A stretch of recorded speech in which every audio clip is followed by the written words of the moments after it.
अस्सलाम वालेकुम मेरे प्यारे अजीज दोस्तों, बहनों और भाइयों। एक बड़ी ज़बरदस्त गुड न्यूज़ मैं लेकर आया हूं और वो गुड न्यूज़ ये है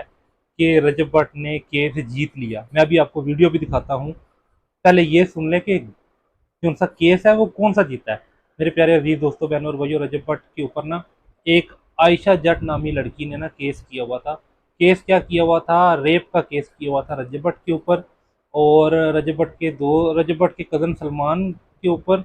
और रजब भट्ट के दोस्तों के ऊपर, कि इन्होंने रेप अटैम्प्ट किया मेरे पे। हालांकि ऐसा कुछ भी नहीं था, ये सब झूठ था, अफवाह थी। हाँ, ये बात ज़रूर है कि इसका ताल्लुक, इसकी दोस्ती रजब भट्ट के कज़न सलमान भट्ट के साथ ज़रूर थी। खैर, ये इस वजह से ना इस लड़की ने रजब भट्ट के ऊपर केस किया हुआ था, और ये रजब भट्ट की अदालतों में बड़े चक्कर लगवा रही थी, और रजब भट्ट को बार बार सुबह सुबह उठ के अदालत आना पड़ रहा था।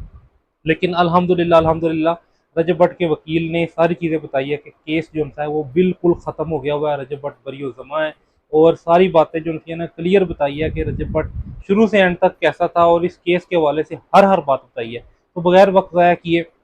आए मैं आपको वीडियो दिखाता हूँ, तो फिर हम बात करते हैं। तो ये देखें। इस केस में पहले दिन से सिरे से कुछ नहीं था। महज इल्जामात के अलावा आज तक कोई भी जो है वो किसी तरह का सबूत अदालत में या जो है वो पुलिस के सामने नहीं आ सका, जिसकी वजह से ये चारों लोग जो हैं वो बिल्कुल जो है वो पुलिस ने भी बेगुनाह किए। फिर प्रोसिक्यूशन ने डेड केस लेने के बाद भी जो है वो आज तक 1 इंच भी जो है वो केस आगे नहीं बढ़ा। सर, आज जो है एक वकालतनामा भी जो है आयशा जट के जो है तरफ से पेश किया गया, लेकिन अदालत ने आई थिंक उसको रिजेक्ट किया, या उन्होंने गो थ्रू। रजब का जो एक्यूमेन है वो इंतहाई जो है वो शार्प है, वो इस लिहाज से जो है वो माशाल्लाह समझदार है। उसने दरखास्त जो है वो आज खुद भी जो है वो पढ़ी देखी। रजब भट्ट ने जो है वो ये भी नोटिस किया उसमें कि वो रजत पात जो है वो लिखा हुआ है, उसके अंदर रजब भट्ट जो है वो नहीं लिखा हुआ। बिल आखिर जी, आयशा जट रेप केस में बड़ा ही अहम फैसला जो है आज जज साहब ने कुछ ही देर बाद जो है वो सुनाने का कहा, और ये श्योरिटी दी है कि 100% जो है आज ही फैसला हो जाएगा। और अभी कुछ देर पहले रजब भट्ट भी इस केस के हवाले से जो है अपनी गुफ्तगू कर चुके हैं। इस वक्त मेरे साथ जो है राना मारूफ साहब मौजूद हैं, जो डे फर्स्ट से इस केस को जो है देखते आ रहे हैं, और अब क्या होगा आगे, जज साहब क्या फैसला देने जा रहे हैं। और बड़ा ही नहायत ही अहम फैसला, और जो आज अंदर बातें हुई जज साहब के साथ वो इंतहाई जो है वो पॉजिटिव थी। तो अस्सलाम वालेकुम सर। वालेकुम अस्सलाम, क्या हाल है सर, आज तो बड़ी खुशी खुशी सारे आप जो है आज बाहर आए हैं, और अब पता चल रहा है कि जो फैसला होने जा रहा है, और वो आपकी खुशी जाहिर कर रही है कि फैसला क्या होने जा रहा है। आज हम चूंकि अदालत में बिना जो है वो कोई जोर लगाए और बिना जो है वो अपनी एनर्जी जाया किए बाहर आ गए हैं, क्योंकि आज कोई दलाइल जो है वो पेंडिंग नहीं थे अदालत के अंदर, जिसकी वजह से मुमकिन तौर पे आज आप हमें जो है वो बिल्कुल एग्जॉस्टिव नहीं देख रहे, और जो है वो इन फ्रेश टोन जो है वो प्रॉबली देख रहे होंगे, जिसकी वजह से आपको लग रहा है हम बहुत खुश हैं। देखें, कहानी है कि इस केस में पहले दिन से सिरे से कुछ नहीं था। महज इल्ज़ामात के अलावा आज तक कोई भी जो है वो किसी तरह का सबूत अदालत में या जो है वो पुलिस के सामने नहीं आ सका, जिसकी वजह से ये चारों लोग जो हैं वो बिल्कुल जो है वो पुलिस ने भी बेगुनाह किए। फिर प्रोसिक्यूशन ने अपनी ओपिनियन भी दे दी कि ड्यूरिंग इन्वेस्टिगेशन किसी तरह का कोई मटीरियल जो है नहीं कलेक्ट हो सका। तो ये तमाम चीज़ें, और फिर बाद जो है वो आपने जिस तरह लास्ट टाइम भी रेफ़र किया था कि जो मुद्दईया है उसके वकील साहब या वकील साहबान जो है वो बार बार ये कहते हैं कि ये एक डेड केस था, और डेड केस की जो है वो उन्होंने पकड़ा, ये केस डेड केस लेने के बाद भी जो है वो आज तक 1 इंच भी जो है वो केस आगे नहीं बढ़ा, और ना ही जो है वो इस समय किसी तरह की कोई नई डेवलपमेंट जो है वो उसके बाद से सामने आ सकी है। तो अगर उनका अपना इतराफ़ ये है कि ये एक डेड केस था, तो आई बिलीव जो है वो इस डेड केस को अब तदफीन हो जानी चाहिए। सर, आज जो है एक वकालतनामा भी जो है आयशा जट के जो है तरफ से पेश किया गया, लेकिन अदालत ने आई थिंक उसको रिजेक्ट किया, या उन्होंने गो थ्रू करने का कहा। क्या समझते हैं कि ये आज ही फैसला सामने आना कितना जरूरी था, क्योंकि आगे ही ऑलरेडी केस को बहुत ज्यादा जो है लंबा खींच लिया गया है। आपने देखा कि इस केस में आज तक इनकी तरफ से कोई दलाइल जो है वो मौसर सामने नहीं आ सके। महज दरखास्तों के अलावा कोई चीज़ जो है वो इनके पार्ट पे जो मौसर किस्म की होती है, जो कोई सब्सटेंशियल किस्म की प्रोसीडिंग का हिस्सा बनने के लिए होनी चाहिए, वो आज तक जो है वो सामने नहीं आई। पहले भी जो पिछले मौजूद जज साहब थे उनके होते हुए भी एक दरखास्त दायर की गई, जिसके ऊपर 3-4 तवारीख का जो है वो ज़िया हुआ, और बाद इन्होंने विड्रॉ कर ली। अब फिर जो है वो जिस वक्त केस अपने बिल्कुल हतमी नतीजा जो है वो स्टेज के ऊपर था और केस का डिसीजन होने वाला था, एक और इनकी तरफ से लास्ट टाइम भी दरखास्त आ गई, जो कि आपके भी बड़ा जायज़ सवाल था कि आज जब केस फैसले के लिए रखा हुआ है तो ये दरखास्तें जो है वो कहाँ से चली आती हैं। तो बेबुनियाद किस्म की दरखास्तें अदालत में लाने का मकसद सिर्फ जो है वो एक ही नज़र आता है कि इस केस को किसी तरह से जो है वो डिले किया जाए, लंबा किया जाए और इस केस का जो फैसला है उसको किसी तरह से ताखीरी हरबे इस्तेमाल करके मज़ीद जो है वो लेट कर लिया जाए। आई बिलीव क्योंकि केस के अंदर किसी तरह का कोई इंक्रिमिनेटिंग या जो है वो ऐसा कोई मवाद सामने नहीं आया जो इनको किसी भी तरह से इस केस से लिंक कर सकता हो, जिसकी वजह से ये तमाम ताखीरी हरबे जो है वो बार बार सामने आ रहे हैं। और मैं समझता हूँ कि मुअज़्ज़ज़ अदालत के इन तमाम जो है वो ट्रिक्स को और स्टेट के जो टैक्टिक्स हैं उसको जो है वो समझती है और देखती है। इस लिहाज से अदालत इनके तमाम जो है वो ऐसे किसी भी लाए गए जो है वो बेबुनियाद मौक़िफ़ को अदालत जो है वो अप्रीशिएट करती नज़र नहीं आती। और रहेगी बात केस के जो है वो उस फैसला आने की, तो आज एक नई चीज़ जो है वो सामने आई है जो मुअज़्ज़ज़ अदालत ने जो एक्सप्रेस की है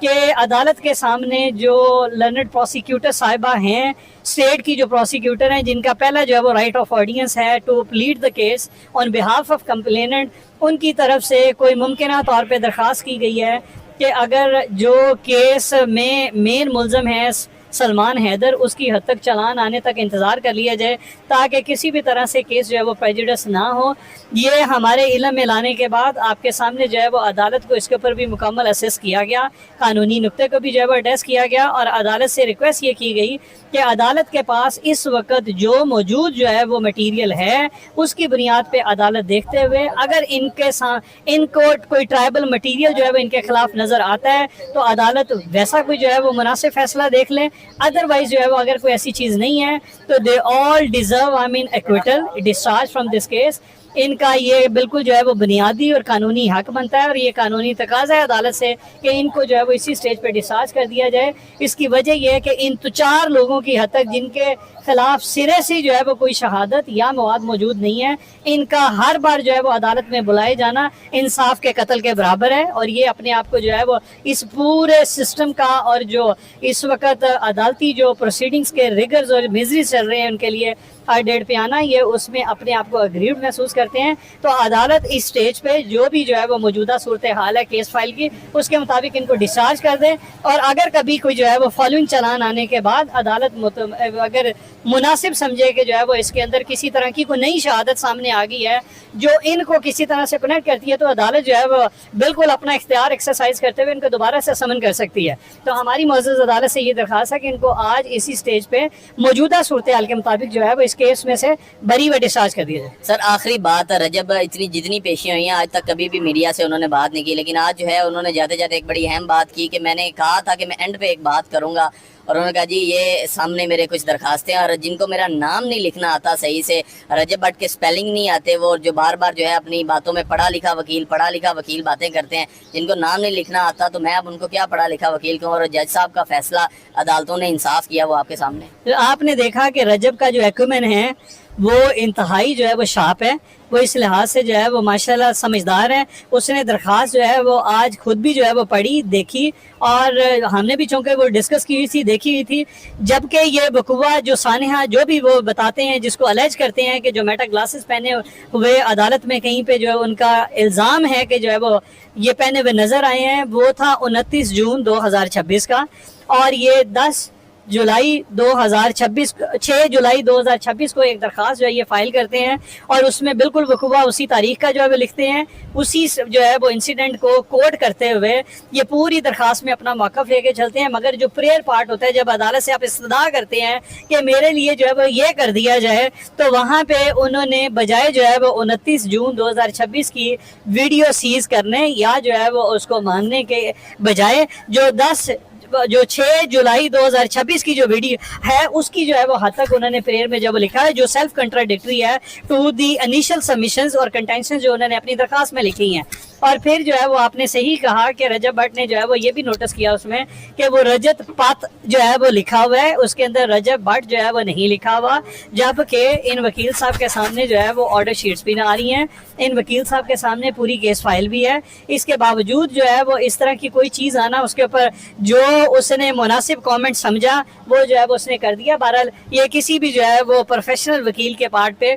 इस तरह की जो मिस्टेक्स हैं या जो ओमिशंस हैं या जो एरर्स हैं ये जो है वो नहीं होने चाहिए। क्योंकि किसी भी वकील की जो अपनी काबिलियत है वो उसकी ड्राफ्टिंग, अपनी उसकी ज़ुबान और दलाइल और जो उसकी इल्मी और काबिलियत होती है और जो तालीमी उसकी काबिलियत होती है और जो इतनी उसकी कानून से जब आगाही होती है, लीगल प्रेसिडेंट पे जो उसका अपनी ग्रिप होती है, इसी से नज़र आती है। तो आई बिलीव आमीन उसमें रजब ने जो भी कमेंट किया है वो रजब ने जो मुनासिब समझा आप लोगों को जो है वो ऑलरेडी जो है वो इंटरव्यू के दरमियान बता दिया है। बहुत शुक्रिया। तो देखा मेरे प्यारे अजीज दोस्तों, बहनों और भाइयों, मैंने आप लोगों को पूरी वीडियो दिखाई वकील की, और वकील ने साफ साफ बातें बताई हैं रजब भट्ट के हवाले से कि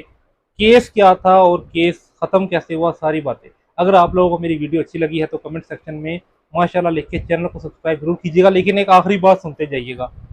बहुत सारे लोग ये कहते हैं कि आप दाढ़ी रख के टोपी पहन के हमेशा रजब भट्ट ही की बातें क्यों करते हैं। आप कभी मेरी वीडियो पूरी देखें, मैंने रजब भट्ट ही की बातें नहीं की होती, मैंने साथ साथ आप लोगों को दीनी पॉइंट ऑफ व्यू से भी बातें बताई होती हैं। क्यों? क्योंकि रजब भट्ट का जो चैनल है इसको 90 लाख से भी ऊपर लोग देखते हैं, ठीक है। और मैं चाहता हूँ कि दीन का पैगाम ज़्यादा से ज़्यादा लोगों तक पहुँचे, लेकिन उस ऑडियंस तक दीन का पैगाम पहुँच नहीं पाता जो कि व्लॉगिंग में इंटरेस्ट रखती है। तो जब हम व्लॉगिंग के ऊपर वीडियो बनाते हैं तो व्लॉगिंग वाले लोगों को हमारी वीडियो भी देखनी पड़ जाती है। अब जब वो हमारी वीडियो देखते हैं तो हमारा मकसद है कि हम इन्हें कुछ ना कुछ सिखा के भेजें। तो मेरे प्यारे अजीज दोस्तों, बहनों और भाइयों, आज की हदीस ये है जो मैं वीडियो के एंड पे सुनाने वाला हूँ कि हमारे प्यारे नबी सल्लल्लाहु अलैहि वसल्लम ने फरमाया, 3 लफ्जों की हदीस है, जो खामोश रहा वो कामयाब हो गया, मन समता नजा। जो खामोश रहा वो कामयाब हो गया। इसलिए कोशिश किया करे कि खामोश रहा करे। अल्लाह सुब्हानहू व तआला आपकी लंबी उम्र करे और आपकी हर जायज़ तमन्ना पूरी करे। जज़ाकुमुल्लाहु खैरा।